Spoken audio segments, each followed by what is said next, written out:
salaamaaleykum waa adduna salaamaaleykum waa Sénégal asalaamaaleykum waa Yoff fii ci seen chaîne Boss TV l'international chaîne bi nga xam ni moom mooy def podcast yi chaîne bi nga xam ne moo wër adduna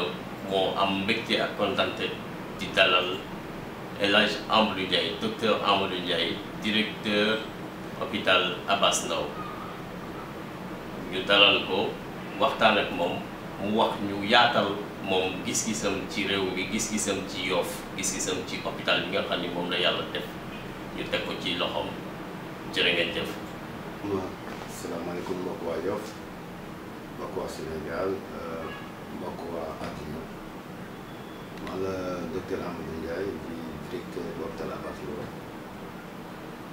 ñu ñëw fal le 26 mai bi passé ci décret numéro 2021 681 man nag Yoff la fekk baax lu ma xamul gàtt Kébé mooy sama yaay gàtt Kébé bu Adel Ndoye bu Kandeng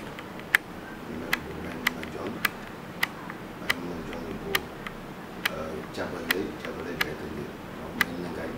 ñu xoolee ci xeetu léer bi ñu ñëw war a falu ndey ji réew di falu jaraaf dëkk nag fekk bu baax biir Yoff voilà nekk maa ngi côté Sicap Layène si tali Mame Seydi Thiaw Layène à 100 mètres de la pharmacie Al Mahdi leen nuyu di leen sant ñëw tey fas yéene waxtaan ak yéen ci li nga xamante ni ñu ngi koy jëmmal muy le 23 janvier 2022 naam ñu bëri ñu ngi gis may yëngatu si wàllum politique amaana ba centre ñu woon biir Yoff ndax maa ngi yoroon benn mouvement bi nga xam ne c'est un mouvement international ñi si nekk xam ne cin bi benn la mais wut ay sympathisants di leen dugal ci parti bi di vulgariser action yi nga xam ne son excellence monsieur le président de la République moom lay def di ko matérialiser par son à travers son gouvernement mais aussi li nga xam ne mooy soxnaam si soxna Marème Faye Sall yi nga xam ne ñu koy def si lu baax pour jàppale doomu aadama ñu nekk ci l'hôpital yi ñu nekk ci daara yi ñu nekk ci kër diine yi ñu nekk ci àll bi ñu nekk ci région yi donc ak wàllum jumtukaay leer lamp yi wàllum télé wàllum pension aussi wàllum dimbal pour faju donc loolu yëpp moo taxoon moo jël mouvement bi lawal ko mu yaatu biir Sénégal dem ba Espagne France États-Unis kan ñuy yëngatu ci wàllu politique fi nag Yoff dañ may di ngeen ma gis am na ñu ma gis ba pare mais di ngeen ma gis ci terrain bi ma ñëw wàcc nag pour laaj askan Yoff laaj seeni voix ngeen war ko jël jox ma ko man docteur Amadou Ndiaye maa koy laaj ngeen jox ma ko mooy jox ko ku ñuy wax le ministre de la santé Abdoulaye Diouf Sarr mu jël Yoff tëxañ ko boole ko Ngor Ouakam Dakar tëxañ ko jox ko son excellence monsieur le président de la République ba nga xamante ni ci cëppaandaw ga ngoonu 23 janvier 2022 mairie Dakar incha allah ci kattanu borom bi li nga xam dara tëwul ci loxo Abdoulaye Diouf Sarr lañu naam Yoff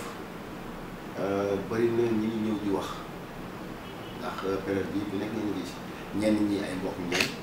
ñeneen ñi doon xëy na ba ay ñu ko tuddee ay ñu wàlliyaan lañu ndax duñu doxandéem ndax soo demee wàlliyaan mooy ñëw dina nga fa terrain dëkk kër dëkk fa ñooñu tamit aussi ci Yoff bu màgg bi ci lañ bokk ndax du juróom-ñaari penc yi rek maanaam il faut ñu leen di yaatal ndax Yoff fa màgg ba toll ni ñu toll ñooñu il faut ñu boole leen ci di leen rek ñoom ku si nekk tamit mun nga am sa bébét dañ koy respecté mais xamal ne leen yàlla am na lu ñu wërsëgal mooy lan mooy fa ñuy séddale ci taabal ba yàlla dafa def monsieur le maire et ministre de la santé Abdoulaye Diouf Sarr dafa bokk ci taabal ba ñuy séddale ñu war a séddoo ñu xëcc jëm war a jëmale Yoff muy benn ponk bu njëkk bi nga xamante ne moo tax ma ñëw ànd ak moom nara def politique mais def politique boo xamante ni doon politique pour jëriñu day déet ndax soo jëriñu rek fii lay toog jor sama poste di am samay avantage jàpp sama ñam mais dañoo dugg aussi pour jàppale waa Yoff jàppale bu sincère jàppale boo xamante ne jàppale ci dëgg ndax lu ñu xamoon mooy liggéey ak dëgg moom la ñu xamee léegi boobu ba li ñu doon dàkkantal mu doon suñu identité mooy nitu kàddu te kàddu gi tamit su kàddu mag jógee beneen kàddu waru mën a jóg muy faakoon laakoon naakoon ak topp mag doom topp baay donc ci loolu lañ sasoo si loolu lañ yore si loolu lañ tàttaloo ci loolu la ñuy dox waaye langue politique nag dafa di loo xamante ni ku nekk mën na ne maanaam waaye tey jii ku xool démb ak tey gis ne Yoff changé na kanam Yoff changé na kanam amaana ba besoins yi ak priorité yi bëri na lool waaye programme bu ñu tëraloon ñu ngi ciy teg ay jéego amaana am na yu baax am na yu gën am na yu laaj amélioration donc te si yooyu lañ taxawee ñun pour jàppale Yoff ba nga xamante ni lu si mel ni suñu plage bi ñi ko am ci àdduna bi waxuma la sax Afrique néew na donc tamit ñu mën a sàmm cetal ko ba créer tamit ay liggéey pour jeunes yi fexee tamit ba mbalit bi ñu programme bu simple boo xamante ne dinañ ko tëral maanaam dinañ ko dérouler au cours du temps pour mbalit bi ñu koy teg ak ndox ñi këpp foofu ñu koy teg ci ay bëri ci ay jeunes yi ñëw di ko surveiller plage bi set ñuy tamit di am nañ koy yóbbu ci kaw tali ba pour oto yi di ko yóbbu loolu yëpp mën na générer ay emploi beneen bi aussi ñu xool xalaat gis ne suñu gis-gis suñu programme yi mooy tamit ñu fexe ba créer lu ñuy tuddee biir Yoff musée de la culture la musée de la culture soo ko déggee nag dinañ am ay exposition comme ay tableau mais yooyu day doon xeetu jën yi nga xamante ni ñoo fi nekk te ñu si bëri su leen wax ay yenn turu jën yi xamatuñ ko ndax gëj nañ gis ñu koy jàpp donc yooyu yëpp ñu jël leen ñu koy leen formal teg ko ci kii wax seen histoire ba ku ñëw mën ko visiter ak aussi suñu aada tamit ñun Yoff am na loo xamante ne ñun ñi fiy juddoo ñi fi yeewoo donc am na lu ñu xiir ba pare di ñu uuf ñu mar donc muy mam njëriñ donc loolu tamit dafa nekk suñu réalité ba suñu culture bokk na tamit ci ay ndëpp bokk na tamit ci ay gumbe donc yooyu tamit xeetu culture la li nga xam ne def fas nañ ko développé fas nañ également fédérer jeunes yi donc ñi nga xamante ni ñu yëngu ci wàllu musique pour xool naka la ñuy def biir Yoff ba créer leen fa ñu wax ay studio moderne pour ñu ku mën a enregistré bëgg a def enregistrement juddu si côté boobu tamit ñu ngi fa enregistré yooyu yëpp mën a nekk si gis maintenant maison de la culture lépp ci wàllu loolu weesoo ci wàllu tamit jeunesse bi et sport dañu xool stade bi déjà programme bi ñu tey tëral ñu koy réaliser mais pareegul stade bi dina pare doon stade bu moderne ba permettre vraiment ASC yi fi nekk yëpp mën ci gis sa bopp mais comme bu Yoff bu mag dinañ jéem a xool aussi suñu mandat bi di ñëw suñu ñu koy accordé bien sûr naka la ñuy def ba zone bu nekk Ouest Foire Ouest Foire Tund Biria naka la ñuy def ba samp fa stade donc wut aussi lu ñu tuddee espace de sport et de loisir donc pour ñu wax parcours de sportif pour jeunes yi mais également parcours sportif pour mag ñi ndax soo demee ba ak dem à la retraite war nga dem ba magal ci gis mbaar yi la ñuy toog war na mun a am fu ñuy doxantoo yoraale sa course di wér yooyu yëpp aussi dañu xool naka lañ koy aménager avec programme pavage bi de sorte que vraiment mag ñi dañ ci gis seen bopp loolu yëpp di leen aar seen wér-gu-yaram dinañu tamit xool aussi ci programme wér-gu-yaram santé naam Yoff am na centre de santé bi nga xam ne c'est moom mooy centre Philippe Maguilène Senghor bu njëkk ak léegi gis na am na ay amélioration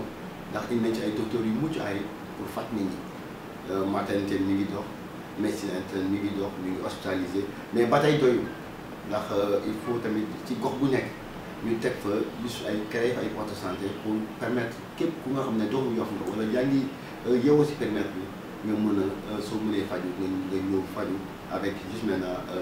ñu nekk sa wet de proximité. beneen bi aussi programme bi nga xam ne day dugg ci lu ñuy wax relever juste maintenant sur le plan économique naka la ñuy def donc yooyu tamit am nañ ci ay programme ba xam ba nga xamante ni outre quai de pêche bi naka la ñuy def aussi ñun xalaat nañ ko xarañ ko dañ lay transformer sur les produits halieutiques pour permettre juste maintenant jàppale jeunes Yoff yi jàppale jigéen Yoff yi à travers des programmes yi nga xam ne dañuy jouer rôle facilitateur ñu leen koy financer et pourquoi pas wut ay suñuy partenaires que ce soit des Français ou des Italiens ou des Espagnols pour ñu accompagner ñu ci programme yooyu ba nga xamante ne lépp li nga xamante ni Yoff ñu koy am muy ressource ñu mun ko valoriser donc fexe tamit ba def link bi nga xamante ni mooy lëkkaloo bi am ak ASEPEX déjà pour xool ñoom it seen produit yooyu suñ ko defee ba pare naka la ñuy def vraiment bay mën a bokk ci foire nationaux yi mais également ci foire internationaux yi donc mën a am seen candidat def dina leen formater aussi accompagner leen ci formation ba nga xam ne naka la ñuy def ba mën a dem ba ñoom mën a demal seen bopp par juste maintenant de l'entrepreneuriat bi nga xamante ne les financements en son terme avec juste relation bi nga xam ne moom la ministre am dinañu fexe ba ces financements ñu mun ci jot ci anam lu mu gën donc déjà ñu mën a demal seen bopp. beneen bi aussi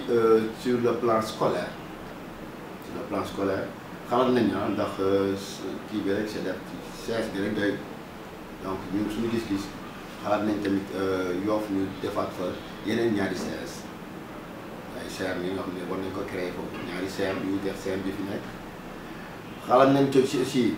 réhabiliter yenn écoles yi ndax daara bi jàng bi suuf lay commencé donc réhabiliter ko donc ba nga xamante ne xale yi dañu am cadre bu ñu jàngee jàng mucc ay yokk tamit salle de yokk école yi ci yeneen gox yi nga xamante ni amugul école te sañukaay yu bees la def fa école ba nga xamante ne école yi dina mën a ku si nekk fa nga def di nga mën a école sa côté muy bu nga xamante ni sa doom dina mën a jàng te en toute sécurité jarul mu jël oto di dem ci ñëw dinañu xalaat tamit suñu programme bi teg fa lycée pour waa Yoff donc dañu teg lycée boo xamante ni ku génn si seen yi si lycée ba ngay dem soo paree nag ba dem ba am sa bac en ce moment nga mën a xool nooy demee si école yu kaw yi maanaam université yi nga xam ne def nañ ci ay jéego ci gouvernement bi non seulement université publique yaa ngi fii bu Dakar université Cheikh Anta Diop de Dakar bu Saint-Louis université Gaston Berger mais biir Dakar rek am na yenn université yoo xamante ne université bi ñu tuddee université publique privée autant pour moi yi fi nekk Ibrahima Niass a ngi fii IFFOR Met a ngi fii yi nga xamante ne université la tamit yuy tàntal xale yi ci seen jàng bu kawe dinañu xool aussi dans le cadre juste maintenant de programme bi nga xam ne yoonu yokkute tëral na ko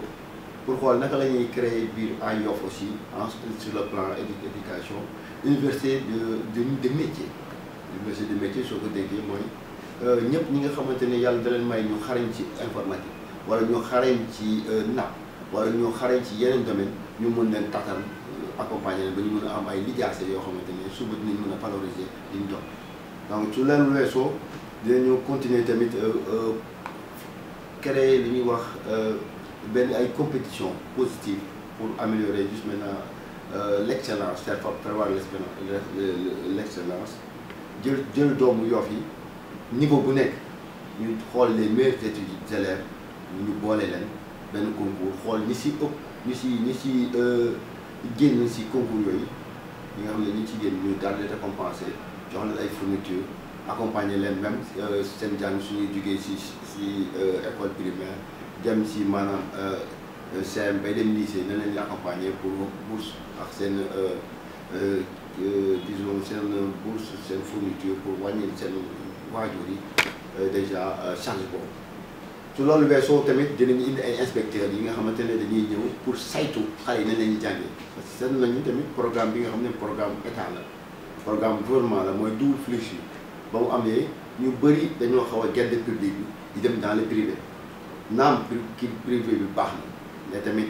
public dafa fekk baax muy état moo ñëw moom mooy fay maître yi fay nekk mooy fay professeurs yi donc c'est normal tamit ñu saytu ko wut ay inspecteurs yu ñëw di superviser xool saytu naka la ñuy jàngalee suñu xale yi su loolu weesoo tamit loolu yëpp pour améliorer juste maintenant l'excellence faire la culture de l'excellence et chaque année ñu organiser le prix de l'excellence par niveau à Yoff donc loolu day doon suñu programme yi nga xam ne dañ koy tëral biir Yoff pour xool tamit naka la ñuy def ba doomu Yoff bokk ci kàngamu suba yi ndax Yoff dañuy yaakaar rek ni que li ñuy def nii xëy na mel na ne ni comme dañ leen di yàqal ndax dañoo occupé woon voirie bi public bi nga xam ne maire ko moom ñu ñëw lu ñu yokkoon ñu koy daaneel pour mën a dérouler suñu programme de pavage yi dérouler également programme bu routier bi nga xam ne tëraloon nañ ko bu yàgg am financement baa ngi ci woon nit ñi ñu dédommagé leen mais il fallait que ñu jug seen kër pour que tali yi mën a jaar fu nekk ba dem ak dikk bi yomb biir Yoff beneen bi nga xam ne moo ci nekk ci bi nga xam ne suñu programme la lu ñu ñor loolu lu ñu ñor haute éducation bi wax nañ ci wér-gu-yaram bi wax nañ ci jeunesse sport développement communautaire dafa am solo ba avec juste am nañu suñu kuréel yi nga xam ne ay nit ñu xarañ nañ ci assistance sociale ak développement de projet pour ñu accompagner jeunes toujours pour ñu mën a atteindre vraiment seen autosuffisance sur le plan développement naam yenn saa yi dégg naa dégg yu bëri ci seen wax yu mere état mere monsieur le ministre Abdoulaye Diouf Sarr di sama candidat moom laay soutenir ndax gisuma Yoff ku mu yemal maas gisuma ko ci candidat gisuma ku mu yemal wax également ci bëgg waa Yoff ndax Yoff la fekk baax ay waajuram ay maamam suñu juróom-ñaari maamam bopp kooku tam na donc mënuma lu dul ànd ak moom mais ànd ak moom ci dëgg ànd ak moom ci intérieur Yoff loolu moo tax a toog fii te noonu lay àndalite moom di ñaan ñëpp tamit aussi ku ci nekk même borom bi day am lu négocier dañ dañuy am programme bu alléchant pour Yoff pavage dinañ continuer di ko def pour lutter contre l'insalubrité am nañ programme boo tamit boo xamante ni en renforcement pour les ordures maanaam pour mbalit yi nga xam ne dañ koy commencé dinañu instauré lu ñuy wax programme 7 biir 7 biti 7 biir 7 biti donc day doon programme boo xam ne commission sociale bi nga xam ne day nekk mairie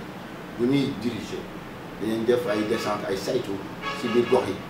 ku dugg sa kër xool ne set na sa biir kër sa buntu kër set na ba mu am 1 mètre dinañ la mën a dimbali neexal la si jox la ration ak chef de quartier bi ba fa nekk wala disons responsable du secteur ba fa nekk ñoom it jox ko si ndàmpaay de sorte que vraiment nit ñëpp dinañ mën a fexe ba Yoff set ndax ñu bëri dañ yaakaar ne seen biir sa kër set rek mbedd buur la naam mbedd buur la mais am na fu ruq-ruqaan yoo xam ne buur mun fa egg donc nit ñi ku nekk si war a jàpp programme boobu dañ koy tëral nestewul financement bu bëri nag mais juste maintenant une adhésion communautaire ñëpp jàpp si pour que suñu dëkk mën a set bokk si dëkk yi nga xamante ni day doon dëkk yu mucc ay ku dem côté maire ba gis ne déjà pont buñ fa def donc am na solo facilité na dem ak dikk bi place su monsieur le ministre et maire Feu Mamadou Diop gis ngeen na mel mais ba léegi des na ndax place bërëb fowukaay xale yi tuuti dem da ci bokk soo gisee si wetu maire yi foofu am na bërëb fowukaay yooyu pour xale yi dinañ ko yaatal si yeneen gox yi maanaam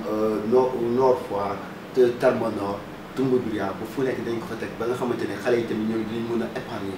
maanaam dinañ mën a foo gis seen bopp yooyu yëpp maire bi dina ko teg ci tànkam dina ci taxaw leeral tamit gox-goxaan yi ndax leeral bi tamit day baax ñu leeral cité bi pour yokk sécurité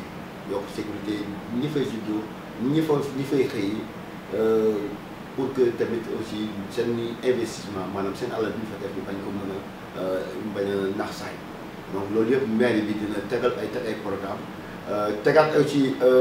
xool ci suñu programme naka la ñuy def am nañ pexe yi am nañu relation yi xool naka lañ def ba ñu branché Yoff à l'écoute pour que vraiment le problème de l'assainissement soit juste maintenant ñu pousse ko suñu ginnaaw naam am na ñoo xamante ne dem nañu taxu nañ seen wàllu bopp def ay association branché si juste maintenant le réseau des eaux usées naam parce que problème canalisation mi ngi fa problème assainissement xam nañ ko aujourd'hui soo leen xoolee programme bu maire bi teg ñu ngi teg benn station ONAS foofu déjà bâtiment bi génn sur terre incha allah soo leen ñu wóoloo ànd ak ñun jox ñu seen kàddu dinañ ko matérialiser ba de sorte que ñu branché à tout Yoff à Lébu au système de Lébu national bi nga xam ne surtout aéroport route autoroute bi lay jaar. donc ginnaaw loolu Yoff yàlla da ko may lu kenn mayul ci yenn commune yi amaana dina jaaxal ñu bëri foire internationale biir Yoff la nekk stade bi biir Yoff Léopold Sédar Senghor bi Yoff la nekk aéroport Léopold Sédar Senghor bi nga xam ne militaires yi actuellement lañ ko jox Yoff la nekk donc du mu doon ay bërëb yi nga xam ne dañuy lu ñu tuddee ay édifices nationaux yu fi nekk yoo xam ne day dina Yoff war na si mën a jël ci mairie bi tamit war na mën a tax tamit li nga xamante ne mën na augmenter économie Yoff donc ci wàllu économie parce que mbir mi tamit sooy diriger il faut nga mën a xool nan ngay investir mais également nan ngay amee ay ressources par rapport à la nooy créer juste maintenant yeneen marché aussi pour mën a am ay recettes yoo xamante ne mën na la permettre juste nga développer dëkk bi nu mu waree naam programme pavage bi moom pare na pour dëkk bi yëpp mais dañ koy def par étape par étape ñi nga xam ne egguñ ci ñoom dinañ egg ci ñoom donc moo tax fi toll nii te comme que yoon dañoo dab maanaam le 23 janvier bi dañu war a defaat élection suñ ko soo la ñëwul ba jox ko keneen mën na am ba li ñu mbébét ni duñ ko mën a eggali moo tax xam fa nga jëm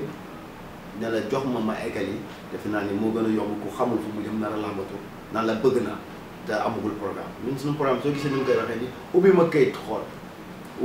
xool ndax dafa dina loo xam ne dafa leer suñu bopp te am na doon na wax ni xam fa nga jëm wut yoon ba la fa yóbbu lu yomb lay doon yaa xam da ngay raam di dem wala da ngay daw di dem wala da ngay jël oto di dem mais pour nga egg fa day yomb ndax xam nañ fañ jëm bokk na ñuy ñuy làmbatu ne jox leen ma toog di réfléchir fan laa jëmee Yoff déedéet ñun ñoo bëgg développement Yoff te développement Yoff xam nañ fan la ñuy jaar xam nañ également nan la ñuy taxawee xam nañ xarañaar bi te yàlla si kattan may nañu tamit ba fa ñu séddale représenté nañ fi mais nag dañ leen di wax tamit ngeen gën a jàpp may woo sama bokk ndëngaan yi di woo xonk bopp yi waneer yi yëpp xeet yëpp leen jum maa ngi leen di woo ñu jàpp di woo également waa cité nouvelle yi ndax dañoo bokk ci Yoff bu bees maanaam Yoff bi mag toute la commune d'arrondissement te ci lañ bokk dañ ci am cër ndax nit ki fa nga dëkk rek déjà cër nga fa am même suñ fa dëkkul ñëw nañ fa jël soxna wala ñu am fa sëriñ donc mbokk dikk ñu ndax tere jaxasoo na donc ñooñu te si ngeen bokk ba aussi la ñuy def lépp ci biir Yoff il faut ngeen am seen wàll il faut ngeen jege ci tamit dugg ci conseil municipal bi ñu àndandoo liggéey Yoff ji yëpp ndax la ñuy def lu benn nit mën a def ñun ñëpp ñoo mën a ànd ku nekk main dans la main pour ñu def doxal Yoff mbir mi nag du rek maa mën wala damaa bëgg déedéet élection locale la ñuy wax élection locale tàmbali nañ dañu defagu nit ñi teg nañ seen bët amaana ñàkk a doom doxal lañ ko war a doxalee doxaluñu ko ñu ngi ciy jéego yéene ñu borom defar moo waral tey jii ci kattanu borom bi man docteur Amadou Ndiaye ma ñëw taxaw talal leen loxo ne leen jox leen ma seen voix pour Yoff ñu mën ko jël sécurité ko jox ko son excellence balaa ñu koy jox son excellence monsieur le président de la République dañ koy teg ci monsieur le ministre maire Abdoulaye Diouf Sarr ñu ànd ak waa Parcelles Ngor Ouakam Sacré-Cœur Mermoz jël ko jël Dakar jox ko ci son excellence pour que aussi la ñuy nen non seulement Yoff defaru mais aussi Dakar changer visage ndax Yoff a jur Dakar suñuy maama ko moomoon ñu ñoo leen may bañ nekk donc pour rek lu may wax nii juste di leen woo ci politique mais pas politique bi nga xam ne politique politicienne mais politique de développement une politique également saine une politique juste une politique basée justement sur le langage de la vérité le langage de la vérité et une politique également de concrétisation parce que aujourd'hui yoonu yokkute lan la mooy juste concrétiser les visions vision yi nga xam ne son excellence am na ko ñi ñu am ko suñu gox ñoo naan ko nii lañ bëgg a doxalee suñu gox mu am seen donc foofu nag pour loolu mën a nekk il faut yéen ñëpp ngeen jàpp ci loolu la boo di tamit aussi profité aussi antenne bi dinañ nit ñi gis naa am na ay association yu yëngu naam am nañ dëgg amuñu dëgg du mu leen jugé nañ yëngu mais nañu xam ne rek li ñor monsieur le maire ministre Abdoulaye Diouf Sarr mooy intérêt Yoff quelle que soit position bu mu wax am na yoo xam ne nag dañ koy wax ci kaw nañuy dégg ndax fa nga féete la mais la ñuy réglé ñu koy réglé ci suuf donc dañu di ñaax ñëpp nga wóolu am wóolte ci suñu doxalin te xam ne la ñu yóbbu déjà ñu taxaw ñëw di leen laaj seen baat c'est pour intérêt Yoff te intérêt Yoff nag soo siy dox am na da nga koy doxalee diplomatie mais pas diplomatie donc mbiru suuf mën na feewal ay mbokk nañ fexe rek ba suuf du ñu feewal ak mbiru xaalis ak mbiru jigéen donc foofu laay ñaan nit ñi nañu ànd dal te xam ne la ñuy xëccu xëy na sax ñu ko fekkee pour suñu doom la wala suñu setal donc dañ ci ànd dal waxtaanee ko te wóolante te xam ne man li ma xamee monsieur le ministre maire Abdoulaye Diouf Sarr du def lenn loo xamante ni suba dañuy sëgg ndax bis bi ñu demee ba la retraite bëgg nañ nag ñëw toog ci mbaar Yoff yooyu ñoo xam dëgg pencum Laayeen la pencum Mbengeen pencum Ndëngaañ wala pencum Denaat toog fa di xool tamit naka la mool yi demee di gëtt di ñëw donc si pêche bi aussi mool yi dina leen gën a renforcer naam def nañu ay effort jox nañu ay gilet dinañ gën a renforcer également si maintenant ay GPS aussi si pour gaal yi nga xam ne dañuy réer ñu mën ko diagnostiquer di utiliser également xarañaay doomu Yoff pour juste ñi nga xamante ne dañuy liggéey si wàllu météo pour mën a à temps réel wax leen est-ce que géej gi wóor na wala wóoru donc bu ñu mën a def donc loolu yëpp dinañ ne si jàppale am seeg yéen seen bëgg-bëgg ak ni ngeen ko gisee ndax ñun mën nañ taxaw réfléchir tëju ne nii lañ ko bëggee mais aujourd'hui dañuy ñëw ci yéen pour ngeen wax yéen nan ngeen ko bëggee ñu def leen ni ngeen ko bëggee ndax je pense que loolu la beneen bi aussi Yoff traditionnel maanaam juróom-ñaari penc yi Laayeen ba Tongoor foofu tamit aussi soo leen gisee am na ay jéego ñu ci def yu ñu defagum programme d'adressage maanaam kër gu nekk am numéro donc loolu déjà ñu ngi def ay jéego yenn ñi gis ngeen seen buntu kër ñu marqué ko pour dans la suñu satellite bi mën a localiser xam fu nekk fan la donc ñu ngi profiter également si mandat ñu ko amee donc je pense que si gàttal loolu laa waxoon ne dinaa ko partager ak yéen di leen ñaan aussi ngeen jox ñu seen kàddu ànd ak ñun te wóolu ñu tamit xam ne fi leen jëmal fa gën ci Yoff la et non pas également fay delloo Yoff ginnaaw wala fay fu nga xam ne day dévaloriser condition lébu ay lébu lañ am leneen lu lébu rek moom lañ doon te dañu si fier su mel dafa fier taxaw fu ma taxaw naan lébu laa ndax sama waajur bu jigéen lébu la te dafa nampal dafa ma nampal taatal ma si lébu mooy yaroo si biir foofu màggee foofu moo tax fi nekk nii du mun def loolu su ma gisee ñuy orienté wu jëm foo xamante ni du intérêt yi Yoff damay ñëw taxaw loolu moo waral tey jii moom wàcc ci langue politique bi gis ne beneen candidat mënul gën monsieur le ministre maire Abdoulaye Diouf Sarr moo tax dam ne Abdoulaye Diouf Sarr je m'engage créé mouvement bu ñu wax ànd dooleel Amadou Ndiaye falaat Abdoulaye Diouf Sarr ndax gëm naa ni am na xarañaay bi am na yar bi am na compétence bi am na yéene bi te xool bi laabir na tamit pour Yoff donc loolu mooy li nga xamante ne loolu ma wax ni dinaa ko waxtaan ak yéen pour di ñaan samay mbokk samay am di jàmm waa Yoff gi yëpp aussi ak waa adduna bi yëpp ñu nekk Dakar ñu nekk à l'extérieur du pays ndax Boss TV moom dafa nekk plateforme bu internationale yàmmoo lekk Yoff donc di leen ñaax ñëpp ñi nga xam ne xam nañ ma ci dëgg ci nangu liggéey ci bëgg également sama réew mais aussi si diñ ñun ñëpp ma leen di woo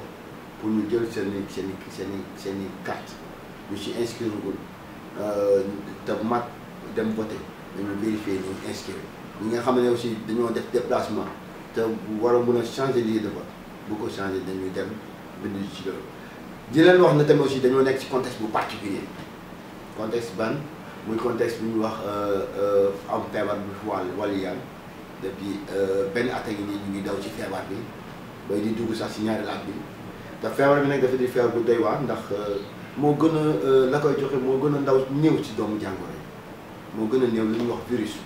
ndax soo xoolee xayma ci taille yi day nekk de 10 à 200 nanomètres nanomètre mooy 10 puissance mooy 9 mètres moo gën a ndaw ba bët mënu ko gis microscope simple bi sax mënu ko gis il faut microscope électronique agrandir ko 1000 fois pour mën ko gis kooku nag moo lay jox wàllu soj di la jox wàllu dënn bi métti day sëxat donc di feebar boo xamante ne nduroon naax tamit yeneen xeetu feebar yi fi amoon muy feebaru soj feebaru rhinite sëxat feebaru dëng donc ñu naan la ci dafa amee bronchite des choses comme ça donc feebar yooyu tamit noonu la méngool ba nga xamante ni di ñaan ñëpp nit ñi ñu ngi yaakaar ne amul ñenn ñi ba tey gëm nañu amul mais ñu nekkoon kër docteur di gis ñu siy faatu xam nañ ne lu am la di gis ñu muy jàpp dëggantaan ñu leen yóbbu sauvetage di leen tegal ay machine pour ñuy noyyi di leen tegal ay machine pour seen roñ yi di leen tegal ay machine pour seen foie yi xam nañ ne vraiment feebar bu jéggi day la te amuñu moyen te fi ñu toll nii xeex nañ ba première vague bi xeex nañ deuxième vague bi dugal nañ fi ay vaccin nit ñi di wóolu di ñàkk wóolu vaccin yi man damaa vacciné wu sama ñaari vaccin jël sama ñaari dose donc sama carte nit ñi si kanam tuuti dinañ ko wax di leen ñaax nit ñi leen nañ dem inscrire à masse vacciné wu ba pare jël masque tas ko te di ko tàkk ndax fi ñu toll nii am na lu ñuy wax troisième vague dafa am benn variant maanaam virus la buy soppeeku virus à ARN la mais day soppeeku ndax fekk na fi aussi yeneen xeetam yu mel noonu yoo xam ne daan nañ dal mais garaawul woon mais bii nag bu ñu tuddee Covid 19 ndax am na juróom benn xeet bu fi ne ñi xam ne yàlla wërsëgal leen di dem màkk suñ demee gis naar yi suñ nekkee suñu waaye bu ñuy sëkkatee di sëkkat suñu imaam di kii di toxo yëpp xeetu coronavirus la mais bi fi nekk muy Covid 19 donc dañuy doo xamante ne moom dafa bu bon la ndax gaaw na si faagaagal doomu aadama yu njëkk yi nag su la dalee ñu defal la test ne la am nga ko ngay dox sa soxla yenn saa yi ngay daw ñu lay wëri ji nga yaakaar ne amul déedéet ba nga tasal mooy buñ tàmmoon bu fi tàmmoon am ndax depuis 66 ba léegi am na juróom benn xeet yu fi amoon ba bii ñëw di juróom-ñaareel nag boobu moo doy waar dafa mel ni rek comme téléphone yi amoon temps 1980 ak yu génn léegi ñoo gën a mucc ay virus yi tamit noonu la ñuy changé wu di adapté wu te bii fi nekk nag dafa yéesaay boo xamante ni ci gaaw faagagal doomu aadama moo tax ñuy ñaax ñëpp ku ci nekk donc da ngay raxas sa loxo ba mu set ak ndoxo saabu wala nga raxas ko wax alcool gel hydroalcoolique balaa nga ko teg sa gémmiñ sa bët wala sa bakkan donc yooyu ñu si ñaax nit ñi nañ koy respecté di takk masque tamit suñu dem si mbooloo ma amaana ba yow sëxatuloo mais am na koo xamante ne xëy na mi ngi si mbooloo bi dina sëxat donc ngay takk sa masque di fexe ba soo taxawee di wax na ngeen fexe ba ngeen respecté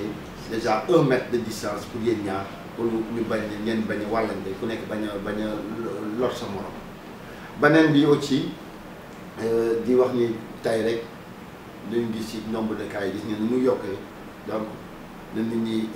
gën a déglu ministère de la santé si acte yi ñuy acte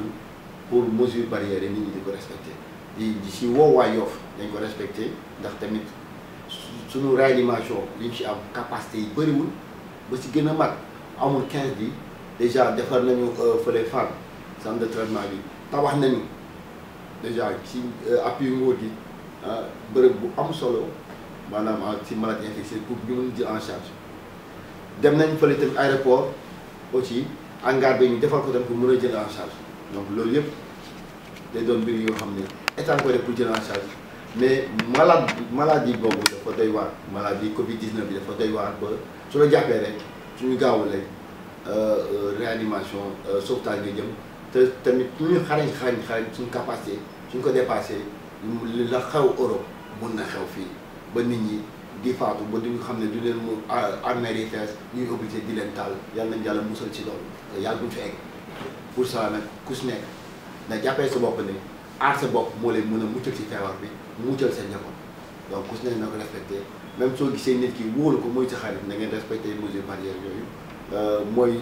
sunu mbébét moo ñu ñor te puis mooy suñu kaaraange donc loolu laa waxoon ne dinaa leen ko wax dina gërëm di leen sant wasalaam